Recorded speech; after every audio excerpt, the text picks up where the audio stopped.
always thought the hardest part of losing my grandfather would be the silence he left behind. The kind of silence that settles into a house and makes every room echo. But I was wrong. The hardest part was realizing some people aren't mourning with you, they're waiting for the moment you're finally out of their way. I found out that in the morning I drove to my grandfather's estate and saw the new padlock on the gate. The same gate I'd unlocked 1,000 times. The same gate he always told me was, yours as much as mine. This time, the lock was new. Shiny. And not mine. I stepped out of my car slowly, feeling the cold air wrap around my arms. My parents' SUV was parked just inside, but the gate wouldn't budge for me. I called out, once, twice, nothing. Then my father stepped out of the front porch, and the expression on his face told me this wasn't a mistake. His voice carried across the yard. What are you doing here, Aubrey? This isn't your property.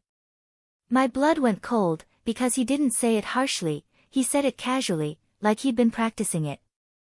Dad, Grandpa's lawyer asked all of us to meet today, I said. You know that. He shrugged, leaning against the railing. We already handled it. You can go home. Handled it. Like Grandpa's entire legacy was a chore he'd crossed off a list. I stepped forward. Open the gate. Before he could answer, my mother came out behind him, arms crossed, hair perfectly styled like she'd been preparing for company. But her eyes wouldn't meet mine. Sweetheart, she said, there's nothing here for you. Your grandfather meant well, but you were always emotional about the estate. It's better this way. Better for who? I gripped the metal bars harder. Grandpa asked for all three of us. Why would he want me here if Dad cut me off? He changed his will before he died. Everything goes to us. You weren't included. It felt like he'd slapped me. That's not possible, I whispered. Grandpa told me. Mom stepped closer. Aubrey, don't make this difficult. Go home. We'll give you something small, eventually. Eventually. Like tossing scraps under a table. I swallowed hard, trying to keep my voice steady. Let me inside. I want to see the documents. Dad shook his head. There's nothing for you to see. Now leave. We're meeting the attorney without you. And just like that, he turned his back. The man who taught me to ride a bike. The woman who braided my hair for picture day. They walked inside my grandfather's house, the one place I still felt safe, and shut the door on me like I was a stranger. The cold cut deeper now. My hands were shaking, but not from the wind. From betrayal. I stepped back slowly, the gravel crunching under my shoes. And as I slid into my car, my mother appeared at the door again. She didn't open it. She didn't wave. She just watched me leave. Like she was making sure I did. Driving away from the estate, my chest felt tight, like the air refused to move. Grandpa had always told me, if something feels wrong, Aubrey, trust that feeling. People lie. Paper doesn't.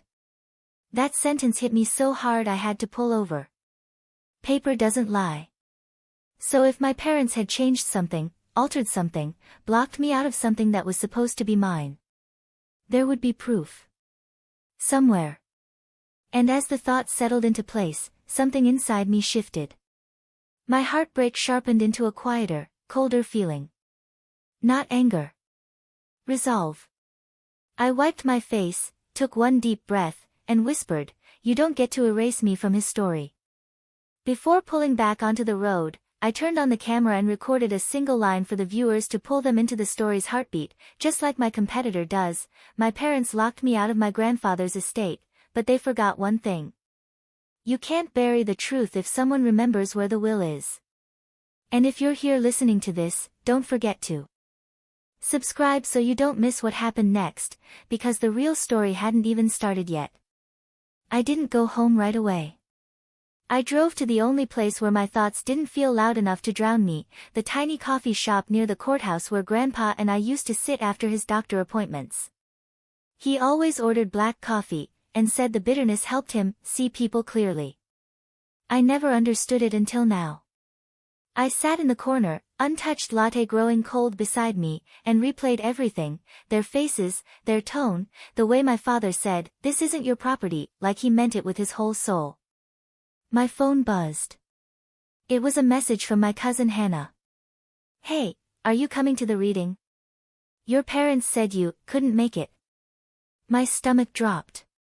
Couldn't make it. Not invited. Not told. They were rewriting the story already. I typed, "What did the attorney say?" She replied almost instantly. "The meeting starts in 20 minutes. Want me to record?" I stared at the message, my fingers stiff. I should have said yes. I should have asked her to stream it live. But something inside me whispered that whatever my parents were doing was already deeper than I thought. If they were bold enough to change locks and lie to the family, they were bold enough to twist whatever the attorney said too. I typed back, "No. I'll explain later." I put the phone down and stared out the window. A woman walked past holding hands with her daughter. Something in my chest tightened at the sight. Grandpa always said I reminded him of her, soft, observant, easily bruised but never broken. "You have a backbone made of quiet steel," he once told me. I needed that steel now. I pulled out my notebook, the one Grandpa gave me, and flipped through the pages. Receipts, little notes he'd scribbled, grocery lists written in shaky handwriting. And then I stopped. A folded piece of paper I didn't recognize. I pulled it out slowly. It was a receipt. A rental storage bill. Paid a month before he passed. My heartbeat stumbled. Storage unit? Grandpa never mentioned one. He was organized to the point of obsession. Everything he owned had a place. Why would he store something outside his home? Unless he didn't want anyone else, including my parents, to find it. I grabbed my keys and drove. The facility was older, tucked behind a row of warehouses. The woman at the desk checked the receipt and nodded. Unit 317. He always said you'd come for it one day. My breath hitched. He said that. She smiled gently. Sweet old man. I come here every month. Always talked about his granddaughter. My eyes burned, but I nodded and thanked her. The hallway smelled like dust and concrete. I stopped in front of Unit 317, my hands trembling as I unlocked it. Inside was only one thing. A wooden box. Old, polished, heavy. The kind of box that wasn't meant to hold trinkets, but truths. I slid it toward me and sank onto the concrete floor. My fingers hesitated over the latch. For a second, I felt like a little girl again, scared to open something that might break her. But I did it anyway. Inside were letters. Dozens of them. All addressed to me. My throat tightened. On top of the stack was an envelope marked, "Aubrey, for when they shut you out." My vision blurred as I tore it open. His handwriting filled the page, shaky, but undeniably his. "My dear girl, if you're reading this, I need you to know something. Your parents, they mean well in their own way, but they are not careful with the truth. They want the estate. They've wanted it for years. But the estate is not theirs to take. I made sure of that. And I need you to know where the real will is." My fingers froze. Real will. The room felt too quiet. He continued, "Your parents will search the house. They will pressure the lawyer. They may even try to exclude you. But the original will is yours to protect. You must keep it safe. And if they lock you out, that means they've already started." My breath shook. "These letters are for you. But the document you need is not here. It is somewhere only you would look." At the bottom of the box, under the letters, was a small, leather-bound notebook, Grandpa's handwriting on the front. Aubrey's memories. I opened it.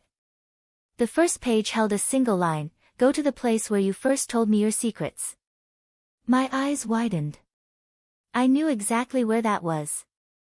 The old greenhouse behind his property. The one my parents never set foot in. I stood so fast the box nearly tipped. If my parents already had the attorney alone, if they were trying to push a fake story through, if the real will was still hidden. I needed to get to that greenhouse before they did. But first, I did something I never thought I'd do. I picked up my phone and recorded a short message for the viewers. Just like the slow burn emotional tension my competitor builds before the shift, my parents locked me out of my grandfather's estate, but they just made one mistake. They forgot that Grandpa trusted me more than he trusted them. I grabbed the box, shut the unit, and whispered, "And now I'm going to the one place they'll never think to look." By the time I reached my grandfather's property line again, the sky was bruised with gray clouds, the kind that sat low and heavy like a warning. The gate was still locked, the padlock still shining like a taunt. I didn't go near it this time. Instead, I parked farther down the road where the old walking trail wound through a patch of woods behind the estate.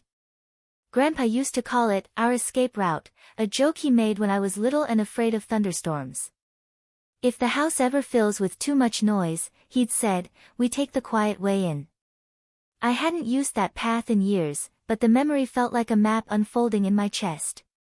The leaves crunched under my shoes as I followed the trail, brushing past branches that snagged at my coat like little hands, trying to slow me down. Every step felt heavier, my heart beating a little too hard against my ribs.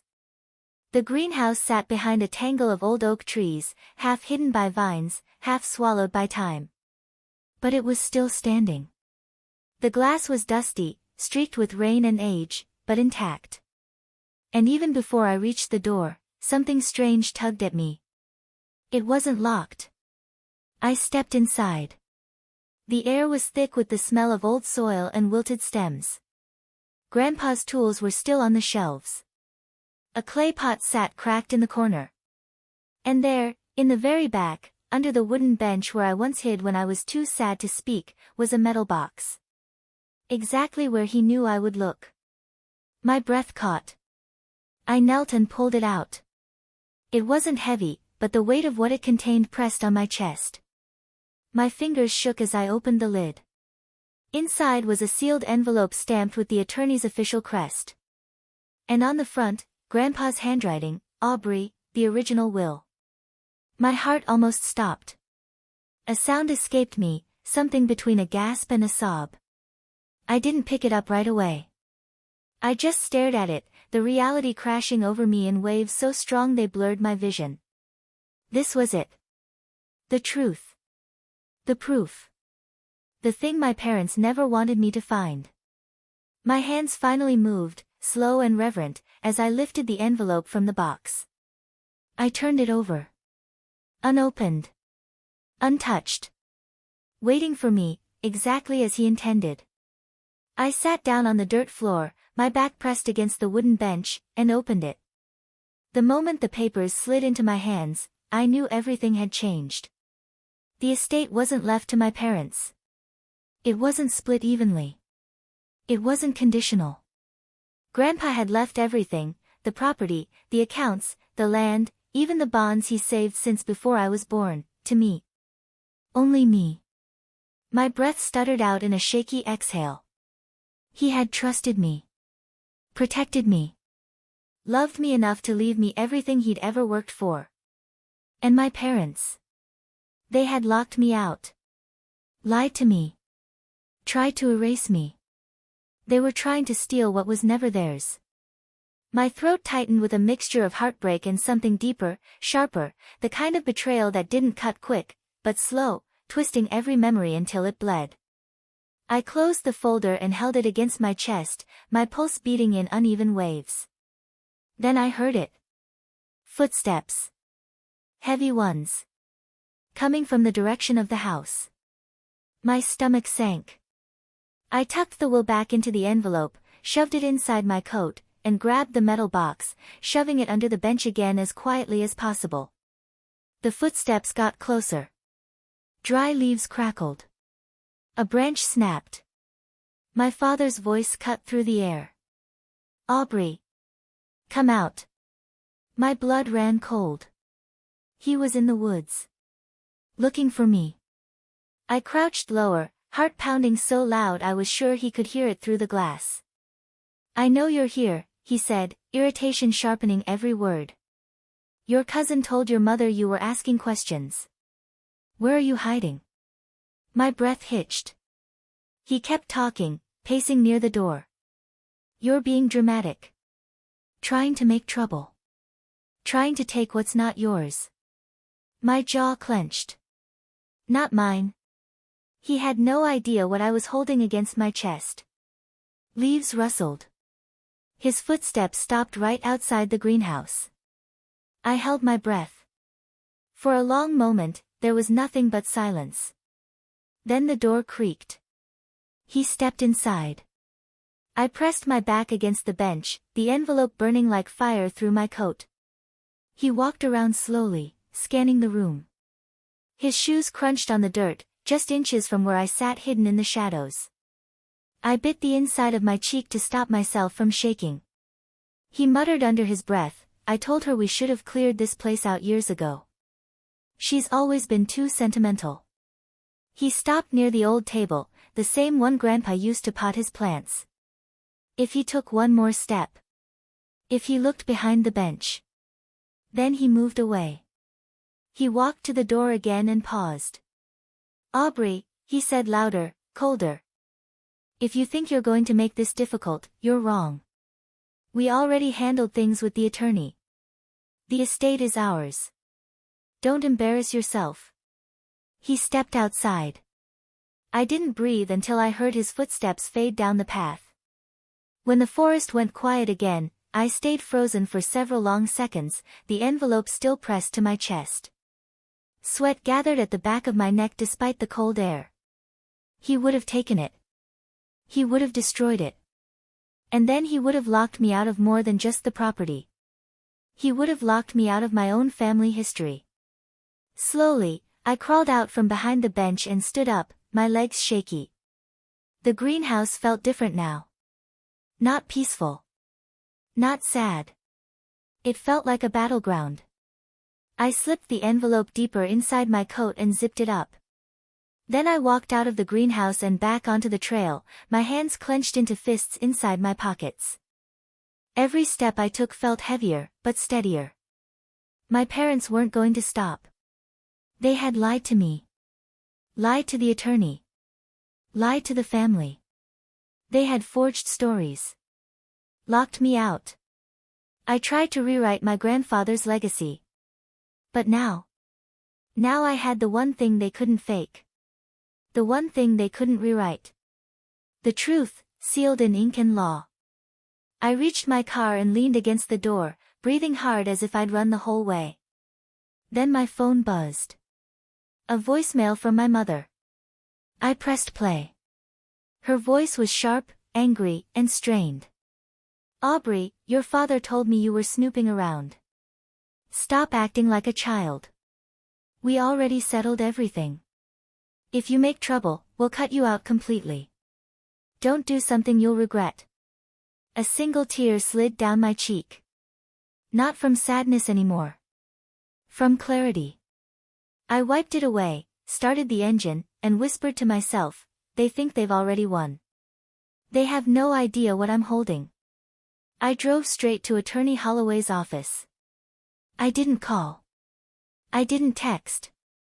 I didn't warn him. I just walked in, still covered in dust, hair tangled from the wind, envelope clutched in my hands like it was the last piece of oxygen in a drowning room. He looked up from his desk, eyes widening at the sight of me. Aubrey? What happened? I set the envelope down in front of him. This, I said, voice steadier than I felt, is the real will.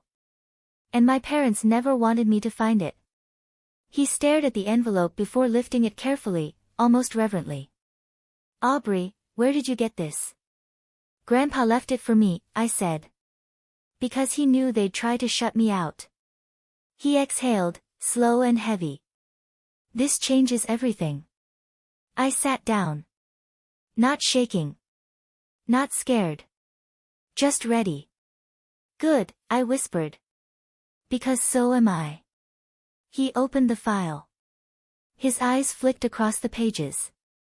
And when he finally looked up, something in his expression shifted. Your parents, he said quietly, are about to have a very big problem. Attorney Holloway read the will 3 times in front of me. Not because he did not understand it, but because he wanted to be absolutely sure. When he finally set it down, he pressed his fingertips together and looked right at me. Aubrey, this is clear. Your grandfather left everything to you. No conditions. No percentages. No mentions of your parents other than noting them as predeceased in responsibility. My eyebrows pulled together. What does that even mean? He gave a small smile. It means he trusted you more than he trusted them. And from what I have seen so far, he was right. The words landed on me slowly. Warm and heavy at the same time. So what happens now? I asked. He slid the will back into the envelope, his movements precise, careful. Now, he said, we file a petition with the court. We present this original will. We show that it was kept safely by a neutral party, that you recovered it from a place he clearly intended for you, and we compare it to that updated version your parents are waving around. He opened a new folder, already writing notes. And if they were hiding this one, and pushing another version, he went on, the judge will want to know why. I thought about the locked gate. The voicemail from my mother.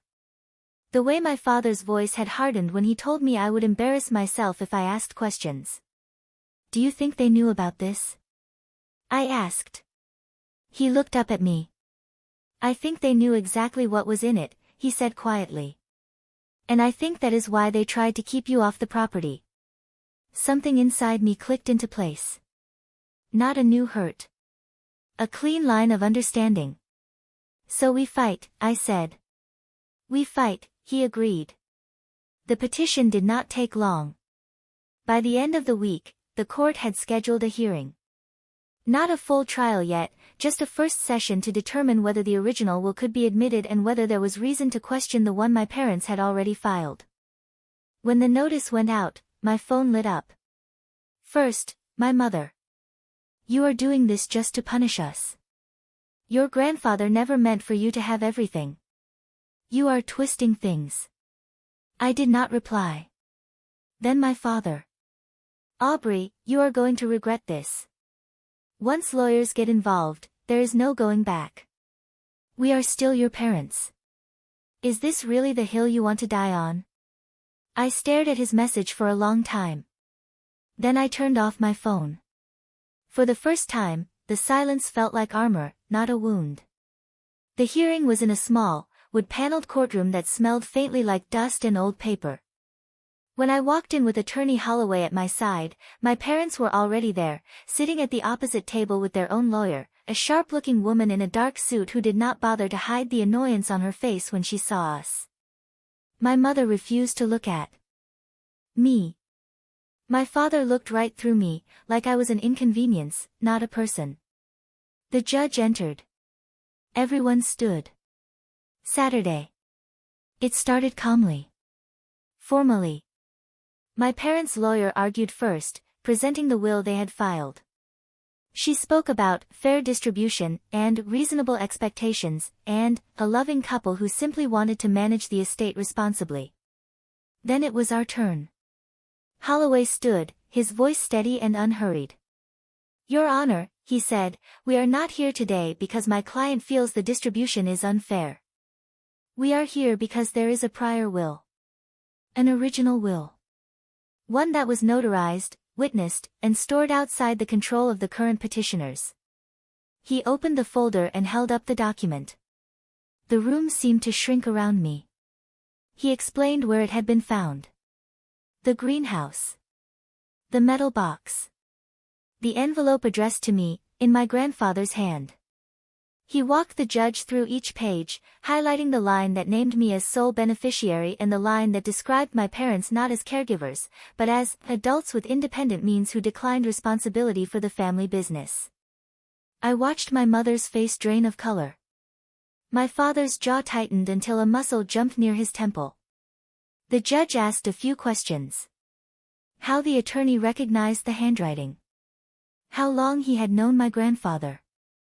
Whether there was any reason to doubt the authenticity. Holloway answered clearly, calmly. He had known my grandfather for over 20 years. He had prepared this will himself. He had watched him sign it in his office with 2 witnesses present. And he had advised him, at the time, to inform the family, but my grandfather had simply smiled and said, "They will know when they need to know." Those words hit me in a place I did not expect. He had trusted me to handle the truth. Even if it hurts. The judge sat back, quiet for a long moment. Then my parents' attorney stood and asked the question we both knew was coming. "Your Honor," she said, "we do not deny that this document exists. But we believe Mr. Miles changed his mind later. The will we filed is newer and reflects his most recent intentions. He wanted things to be fair." The judge nodded slowly. "Do you have evidence that he revoked this original will?" She shuffled her papers. "He signed the new one in the presence of my client and another witness." "And where is that witness?" She hesitated. Then she admitted the man had moved out of state. That they had been unable to reach him. The judge turned to my parents. "Mr. and Mrs. Miles, did your father tell you he had filed a will leaving everything to your daughter?" My father's voice was tight. "No, Your Honor. He told us he wanted things fair. That he would not put that kind of burden on a girl who had never run a business in her life." I felt my nails press into my palms. The judge looked at me. "Miss Miles, is that true? Have you never been involved in the business?" I swallowed hard and forced my voice steady. "No, Your Honor. I grew up in that workshop. Grandpa taught me how to measure beams before I learned algebra. I worked summers there in high school.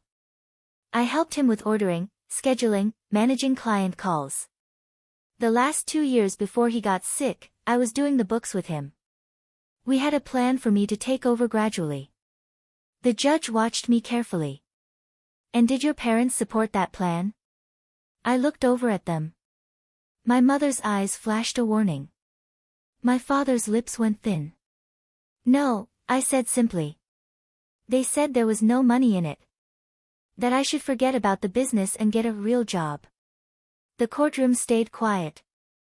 No coughs. No shifting chairs.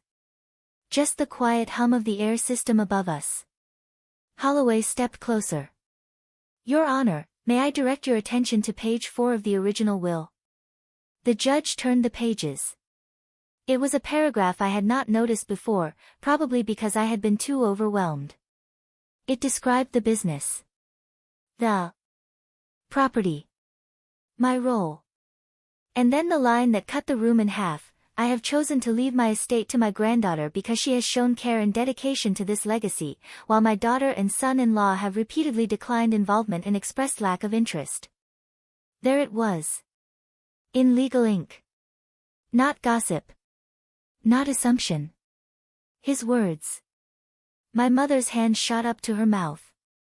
My father's face went red. Their lawyer tried to recover. Talked about medication. Talked about possible confusion. Talked about old grudges. The judge listened. Then asked Holloway if there were any medical records indicating my grandfather's mental state at the time of the first will compared to the second. Holloway was ready. We had already requested them. The dates lined up in a way that said everything. The first will had been signed when my grandfather was undergoing routine checkups. Clear notes. Alert and oriented. No cognitive concerns. The second will had been signed after his diagnosis, when pain medications were in full effect. The judge sighed. It was not a dramatic sound. Just tired. "Here is what we will do," he said finally. "The court will admit the original will into evidence. We will schedule a full hearing to determine which will reflects the true intent of the deceased. In the meantime, no assets are to be transferred, sold, or altered. No changes to property records. No access to business accounts without court approval. He looked straight at my parents when he said it. Any violation of this order will be considered contempt of court. The gavel came down lightly. The hearing ended. My parents stood quickly, gathering their things. For a second, it looked like they would walk right past me. Then my father stopped. He leaned in close enough that only I could hear him. "You think you have won something today," he murmured. "All you have done is drag our name through the mud." I met his eyes, calm in a way that surprised even me. "I did not drag it," I said. "You buried it." "I just refused to lie on top of it." He clenched his jaw, then walked away. My mother did not look back. Weeks went by. Investigations. Paperwork. More statements. The county clerk dug into the property filings that my parents had rushed through. What they found did not help my parents at all. The signatures did not match. The notary confirmed she had never met me. Emails showed my parents discussing getting this done quickly before she starts poking around. Holloway showed me one of those emails. It was from my mother. "She is too emotional to handle something like this anyway. We will just manage it. She does not need to know every detail." I stared at the screen until the words blurred. They had not just locked me out of the property. They had decided I did not deserve to even understand what was happening. The final hearing felt different. Heavier. The gallery was more crowded. A few family members had come. Cousins. An uncle. People who had heard whispers and wanted to see what was real. My parents' lawyer tried everything. She raised questions about the timing. About my relationship with my grandfather. About family tension. But once the clerk and notary testified, it shifted. Deliberate concealment. Questionable signatures. A prior will that had been quietly buried in a greenhouse until the girl they underestimated found it. When the judge finally spoke, there was no drama in his voice. Just clarity. "It is the opinion of this court," he said, "that the original will reflects the true intent of Mr. Miles. The later document is void." The attempts to exclude the rightful beneficiary and alter the property records were improper. The estate is awarded in full to Miss Aubrey Miles, as directed in the original will. My heartbeat roared in my ears. He kept talking. "The matter of potential fraud on the court is being referred to the district attorney's office for review.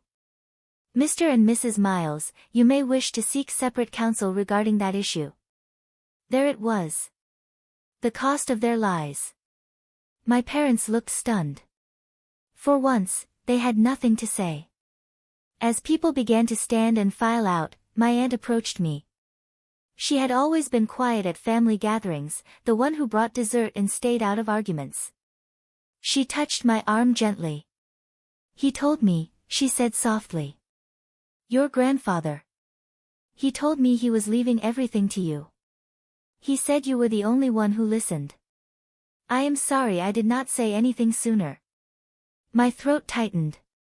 I nodded, unable to speak. Outside the courthouse, the air felt colder than it should, but lighter. Holloway shook my hand. "You did well," he said. "Most people in your position would have let fear or guilt bury this. You did not." I let out a shaky breath. "Thank you," I said. "For believing me." He smiled once, then walked away, leaving me standing on the courthouse steps with a folder in my hands that felt like both an ending and a beginning. That night, I went to the house again. This time, the gate was not locked. The order had gone through. My name was already flagged in the county system as the legal owner. The keys had been turned over through Holloway's office. I walked up the driveway slowly. No one came out to greet me. No one yelled. No one tried to stop me. The house was exactly as I remembered and completely different at the same time. My footsteps echoed in the hallway. The light fell across the floor the way it always had, but the shadows felt kinder now. I went straight to the workshop. His tools were still in their places. The measuring tape still hung on the wall. The stool in the corner where he used to sit and tell me stories was still facing the same direction. I ran my hand along the workbench and finally let myself cry. Not loud. Not dramatic. Just quiet tears that fell for everything I had lost, and everything I had refused to surrender. I stayed there until the sky turned the color of wet ash and the first stars pushed through the dark. On my way out, I stopped. In the greenhouse. The metal box was still under the bench. I pulled it out again and opened it fully this time. There were more letters. Not legal ones. Personal ones. One was addressed simply, "For when they turn on you." I sat on the floor and opened it. His handwriting was a little messy here, but still his. "Aubrey," he had written, "if you are reading this, then the fight I tried to spare you from finally came to your doorstep. I am sorry. I knew they would see you as competition, not continuation. That is why I left you the tools to stand your ground. Remember this, they cannot take what you refuse to hand over. Not your work. Not your name. Not your peace." I laughed once, a broken, fond sound. He knew them. He knew me. He knew this was coming. When I finally left the greenhouse, the night air felt different on my skin. Less like a threat, more like a promise. Weeks passed. I took control of the business. Met with the longtime employees. Told them my plan to honor the way he had run things, not rip it apart for profit. Some of them were wary at first. A girl from the family was not always a comforting phrase in the construction world. But they watched how I worked. How I listened. How I showed up early and stayed late and did not pretend to know everything. Slowly, the tension eased. The clients stayed. New ones came. We updated the company website. Made small changes to the sign. Nothing flashy. Just enough to reflect reality. Miles and Granddaughter Construction. The first time I drove past and saw the new letters, I had to pull over for a minute and just stare. Not because of the money. Not because of the win. Because they had tried to erase me. And here I was. In ink. In the woods. In steel beams and concrete foundations. My parents did not come around. They did not call. They did not show up at the house or the workshop. But they did show up somewhere else. News travels in small towns. So does paperwork. Word quietly spread that the district attorney's office had opened an investigation into fraudulent filings and possible attempted theft of estate assets. Nothing flashy. No headlines. Just a slow, quiet accountability they never thought would reach them. One afternoon, I saw my mother at the grocery store. She looked older. Tired. Thinner. For a second, we just stood there near the canned goods aisle, staring at each other like strangers pretending to remember. "Aubrey," she said finally. "Mom," I answered. She swallowed. "You must be happy," she said, though there was no warmth in it. "You got everything." I held her gaze. "No," I said softly. "I got what was already mine. There is a difference." She opened her mouth like she wanted to argue, then closed it again. "Your father says you ruined the family," she whispered. I thought about the locked gate. The forged paperwork. The lies. The way they had sat in that lawyer's office and signed their names under a story that erased me. "No," I said again. "I just refuse to help you bury it." We stood there for a moment, the hum of the refrigerators filling the spaces between us. "You can still come by," she said suddenly. "For dinner. For holidays. This does not have to be so final." I looked at her, and for a moment I saw the woman who used to braid my hair before school, who used to tape my drawings on the fridge. Then I remembered the voicemail where she told me they would cut me out completely if I made trouble. "I am not closing the door," I said. I am just not walking through it on my knees anymore. She blinked fast. Her eyes shone, but no tears fell. I do not know how to talk to you like this, she admitted. That is okay, I said. You never tried before. We parted with no hug. No dramatic goodbye. Just the kind of distance that feels honest, not cruel. Back at the house that night, I stood on the porch and watched the sun sink behind the line of trees Grandpa planted years before I was born. The business was mine. The estate was mine. The peace was mine. But the story was not just about winning. It was about finally refusing to lose myself to keep everyone else comfortable.